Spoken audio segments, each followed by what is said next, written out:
os portugueses, eles foram muito importantes, né? Eles foram um grande império também, com muita força, muita inteligência, né? A gente já fala muito sobre isso. O quão importante os portugueses foram pra história humana também. Petri, eu acho que essa é uma das perguntas mais importantes, cara, que eu já respondi, assim. E é bom a gente ter um público grande pra mostrar isso, porque os portugueses são um dos povos mais subestimados que existe no mundo.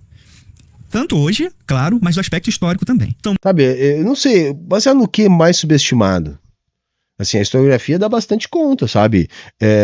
De todo o período onde Portugal era uma das nações mais influentes da Europa, pelo menos no sentido econômico.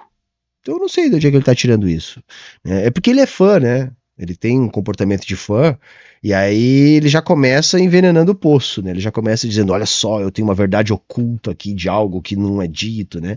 Essa é a forma dele de trabalhar. Então ele já começa dizendo uma coisa que não existe. Aliás, é normal, tá? Aliás, é normal. Eu queria, né, ter a oportunidade, né, de um dia poder, né, diretamente uma pessoa dessa, né? Mas acho que isso não aconteceria, jamais não teria essa oportunidade, esse gostinho, né? Em relação aos portugueses, esse aspecto é muito importante, porque assim, eles mudaram o mundo, né? Literalmente, Portugal, uma nação tão pequena, foi capaz de mudar o mundo. Por uma coisa que a gente aprende no colégio assim, ó, sabe? Navegações. Entraram na caravela, chegaram no Brasil. Sim. Não é isso? Não, isso aí deve, assim, ó, na pior das hipóteses, é trabalhado pelo menos um meio ano. Por quê? Porque não é navegações chegarem no Brasil. O que a gente tem no currículo, né? Agora eu não sei, porque os currículos estão mudando muito, eles tentam mexer o tempo todo para piorar o nosso trabalho na sala de aula. Mas isso assim, a gente trabalha todo o contexto histórico, né? Porque como a gente fala português aqui no Brasil, como a cultura portuguesa ela é muito importante na formação do brasileiro, a gente trabalha a origem, né, da nossa história. Então, inevitavelmente, Portugal é bastante falado na escola, tá, gente? Então, se trabalha como que Portugal se transforma num reino católico, a unificação de Portugal, a questão do pioneirismo, enfim, se trabalha toda a construção do mercantilismo, do bulionismo português, a época das navegações, depois se trabalha toda a relação dos portugueses durante o processo de colonização. Gente, assim, isso aí é trabalhado em vários momentos do ensino fundamental, do ensino médio. Isso é trabalhado, assim, bastante, tá? Se o Thiago Braga viesse aqui e dissesse, olha, a gente não trabalha a história da China aqui no Brasil, os alunos se formam no ensino médio sem conhecer nada do Extremo Oriente, sem conhecer nada, ou muito pouco, da história da África, inclusive se tentou, através de lei, mudar isso, que é importante, né? Porque também é uma cultura que é tão influente quanto a portuguesa na nossa formação, mas que é negligenciada em detrimento da portuguesa, porque historicamente se construiu nas escolas a ideia da história dos vencedores, né? Então é muito mais trabalhado Portugal nas escolas do que a África. Se tentou já, sei lá, coisa de uma década aí, um pouco mais talvez, obrigar os professores a alterar os currículos para introduzir a história africana, mas essa sim é pouco trabalhada até hoje, melhorou um pouquinho depois da lei. Agora, a gente não conhece nada de China, a gente não conhece nada de Índia, a gente não conhece quase nada de Oceania, a gente conhece muito pouco de Oriente Médio. A gente sai da escola, do ensino fundamental e médio, sem essas aulas, completamente diferente dos portugueses. O que incomoda o Thiago Braga é que a história, né, a produção historiográfica, o trabalho sério dos professores, não diz o que ele gostaria que fosse dito. Porque ele é um propagandista, né, de uma visão romântica de Portugal. E aí, como essa visão romântica não é utilizada porque ela não é técnica, tá? Porque ela não enfim, é aquela coisa, gente, assim, eu já falei e vou repetir, como é que o Thiago Braga trabalha?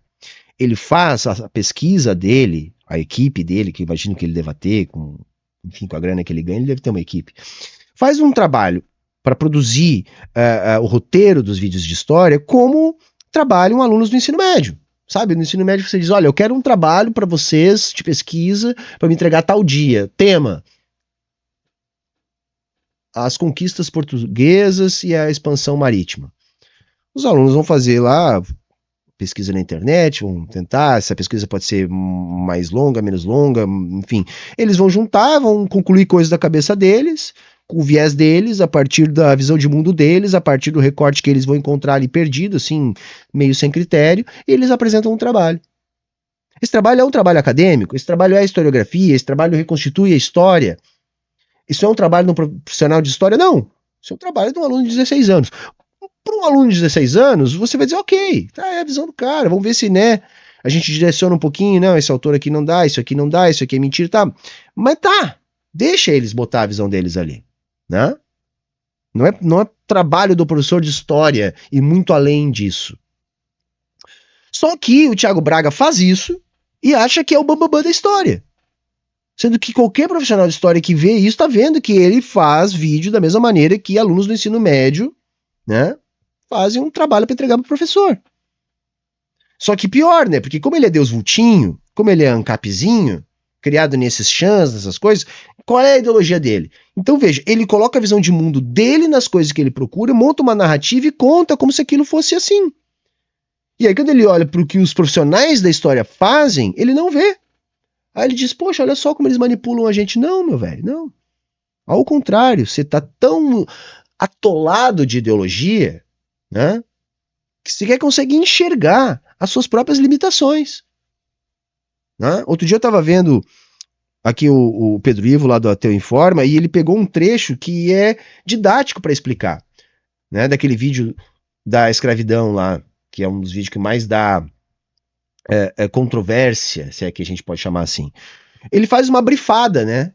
Antes de começar a falar, ele bota lá os bonequinhos de desenho dele numa sala de aula. Um professor lá com uma boina do Che Guevara, com um busto do Marx, né? Dizendo coisas que os professores não dizem, numa simulação de aula que não existe, que mostra claramente o viés dele, né, anti-esquerda. E aí depois ele vai lá no Serjão, senta na frente do Serjão e diz, não, cara, eu faço divulgação científica. Uma das coisas mais básicas da divulgação científica é você não saber a resposta do que você está procurando. Vai ser a partir da sua pesquisa que você vai chegar na sua resposta. Você pode ter algumas hipóteses. Você vai testar, né? Por mais diferente que seja o método da história, que não seja tão simples assim, também tem isso. Né? Olha, você tem um problema de pesquisa, você pode ter lá suas hipóteses, você vai testar. Não. Na verdade, o que o Thiago Braga faz, ele já sabe a resposta. A resposta é Deus, a resposta é o conservadorismo, é a visão de mundo da direita. Então ele instrumentaliza a pesquisa dele para chegar numa resposta que ele já sabe. Saca? É isso. Então isso é qualquer coisa menos ciência. Isso é qualquer coisa menos ciência. Então vejam, ele está dizendo que a história dos portugueses não é trabalhada na sala de aula, sendo que ela é a mais trabalhada. Olha, nenhum povo, eu acho, além da própria história específica do Brasil, que se confunde com a história da colonização portuguesa aqui, nenhum povo é tão trabalhado na educação de base brasileira quanto essa história aí. Saca? Basicamente o que é mais trabalhado. Ele tá aqui dizendo, olha, isso não é trabalhado. As pessoas, olha só, eureka. O cara é um gênio. Basicamente é isso que a gente aprende no colégio. Você aprendeu o que era uma caravela? O que era um galeão? O que era uma carraca? Claro, claro. Isso aí tá inclusive na maior parte dos livros didáticos. Ah, mas o professor lá não fez. Bom, há um sucateamento dos cursos de educação, há um sucateamento da carreira do professor. Então, assim, tem muito professor ruim. Como tem engenheiro ruim, médico ruim, juiz ruim, tudo que lugar. Mas assim, a boa prática, né, recomenda que tudo isso seja trabalhado. Né? Eu tenho um monte de ex-aluno aqui, na época do ensino médio, que estão até hoje, eu tenho contato com eles. Eu poderia achar que 10 deles dizer, conta a aula do Sr. Humberto aí, para ver se nós não trabalhava tudo isso. Construção das tecnologias, de onde é que veio, qual a importância, a corrida colonialista em função da expansão mercantilista.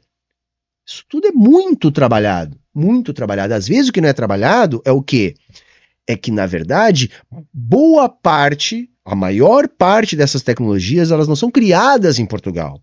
Elas são apropriadas dos conhecimentos milenares dos árabes, dos mouros que ocuparam a Península Ibérica e foram dali expulsos durante as guerras de reconquista. Isso sim, às vezes, não é trabalhado e deveria ser mais trabalhado.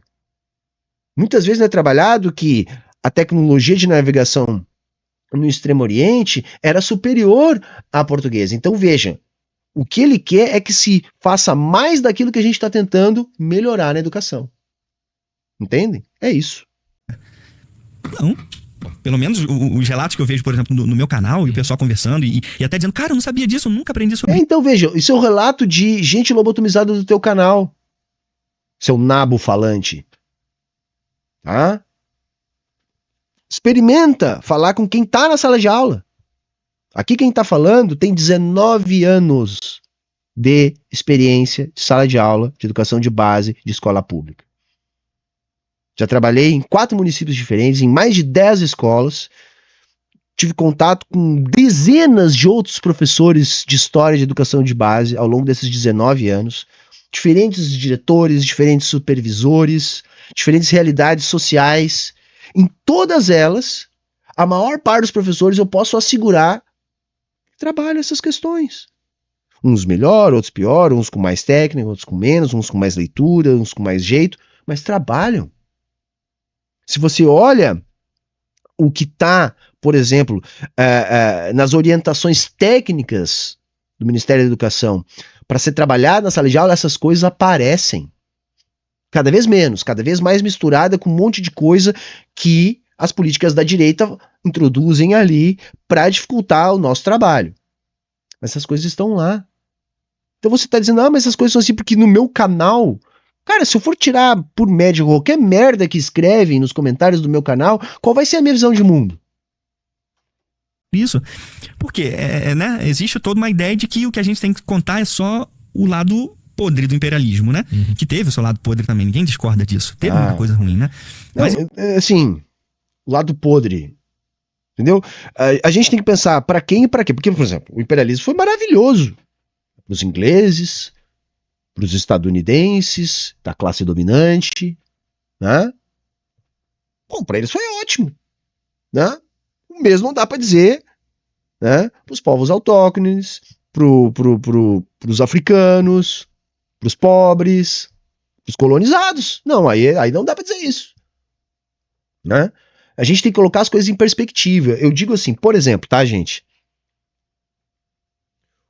O capitalismo, tá? E eu acho que o comunista que não admite isso, ele ainda não entendeu direito o materialismo histórico dialético.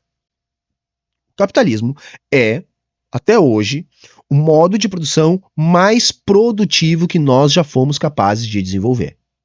Sem sombra de dúvida. Aliás, não tem comparação. Saca? A velocidade do desenvolvimento de tecnologias, de técnicas produtivas, assim, ó, nenhum modo de produção, todos os modos de produção desenvolveram as técnicas produtivas e foram avanços, mesmo quando pareciam retrocessos. Agora, as dinâmicas do capitalismo fizeram com que isso tivesse uma outra proporção. Isso é inegável.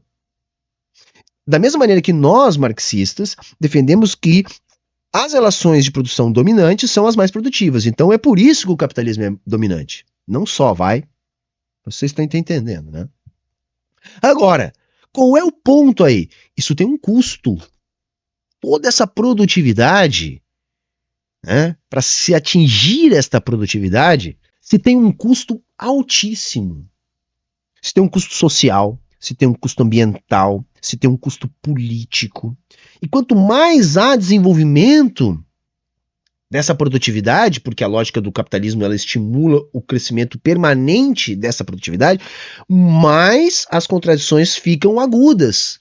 Ou seja, o efeito colateral também é potencializado ao longo do tempo. Então veja, a gente consegue colocar essas coisas em perspectiva. Então dizer que a coisa tem um lado bom, um lado ruim, é assim, de novo, é por isso, gente, é por isso, entre uma série de outras coisas, tá? Mas é por isso também que essa galera consegue algum sucesso. Porque é muito mais fácil você apostar na ignorância da pessoa, é muito mais fácil você dar uma resposta mais flagrante e errada, a partir de algo mais palpável e visível, do que você trabalhar as estruturas daquilo que você está tentando explicar. Então ele consegue, porque como ele tem a cabeça de quem faz uma pesquisa no ensino médio de história, né, ele acha que a história se resume a isso, sabe? É o efeito Dunning-Kruger, o Dunning-Krieger, não sei, né? É o idiota confiante. É o cara que é tão burro que não tem a capacidade de ter inteligência suficiente pra perceber a própria burrice. Saca? Porque é assim, você aprende um pouquinhozinho sobre uma coisa, e se você é meio burro, né? Ou, enfim, tem outras questões também além de burrice, mas enfim, se você é meio burro, você se acha o fodão daquilo porque você estudou um pouquinho daquilo. Só que se você continua estudando mais, você deixa de se sentir fodão naquilo e começa a se sentir burro de novo. Opa, peraí, eu achei que eu sabia. Mas agora eu caminhei um pouquinho mais aqui no conhecimento e descobri que isso que eu sabia era tão pouco que não dava nem pra dizer que eu sabia. E aí, se você continuar pesquisando, aí você começa de novo a construir um conhecimento mais sólido. Saca? O Thiago Braga, ele fica nesse primeiro contato. Ou seja, ele sequer descobriu ainda que ele é burro sobre o assunto. Saca? Ele acha que sabe história. Ele tá nesse nível. Né?